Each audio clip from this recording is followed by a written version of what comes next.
Hello, नमस्ते, प्रणाम, हर हर महादेव। मैं आपकी बहन बिंदु मौर्य स्वागत करती हूँ अपने यूट्यूब चैनल पे आप सभी सम्मानित भाई बहनों का।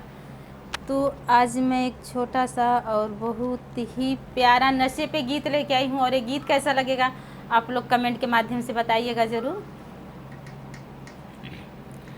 अरे महुआ गोसाई तोह के जड़ी ऐसे कटबै तोह के जड़ी ऐसे कटबै तोहरे नसवा में ना। अरे महुआ गोसाई तोह के जड़ी ऐसे कटबै तोह के जड़ी ऐसे कटबै तोहरे रसवा में ना तोहरे रसवा में ना। सैया भैले मतवलवा तोहरे रसवई में ना। रजऊ भैले मतवलवा तोहरे रसवई में ना। महुआ गोसाई तोह के जड़ी ऐसे कटबै तोह के जड़ी ऐसे कटबै तोहरे रसवई में ना। राजा भैले मतवलवा तोहरे रसवई में ना। पियऊ भैले मतवलवा तोहरे रसवई में ना। अरे सासु मारै तनवा ससुर मारै तनवा तनवा उहो मारै ना। सासु मारै तनवा ससुर मारै तनवा तनवा उहो मारै ना तनवा उहो मारै ना। जेकरा भैली हम दीवानवा तनवा उहो मारै ना। जेकर भैली हम दीवानवा तनवा उहो मारै ना। महुआ गोसाई तोह के जड़ी ऐसे कटबै तोह के जड़ी ऐसे कटबै तोहरे नसवा में ना तोहरे नसवा में ना। रजऊ भैले मतवलवा तोहरे रसवा में ना।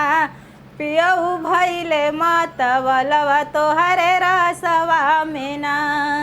जेठ मारै तनवा जेठनिया मारै तनवा तनवा उहो मारै ना हो तनवा उहो मारै ना। जेकरा भैली हम दीवानवा तनवा उहो मारै ना। जेकरा भैली हम दीवानवा तनवा उहो मारै ना। महुआ गोसाई तोह के जड़ी ऐसे कटबै तोह के जड़ी ऐसे कटबै तोहरे रसवा में ना हो तोहरे रसवा में ना। पियवा भैले मतवलवा तोहरे रसवा में ना। पियवा भैले मतवलवा तोहरे रसवा में ना।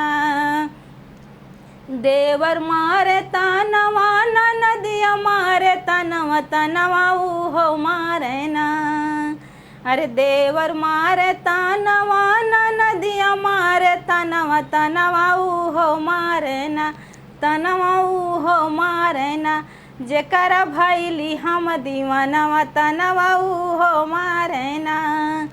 जेकरा भैली हम दीवानवा तनवा उहो मारै ना। महुआ गोसाई तोह के जड़ी ऐसे कटबै तोह के जड़ी ऐसे कटबै तोहरे रसवा में ना हो तोहरे रसवा में ना।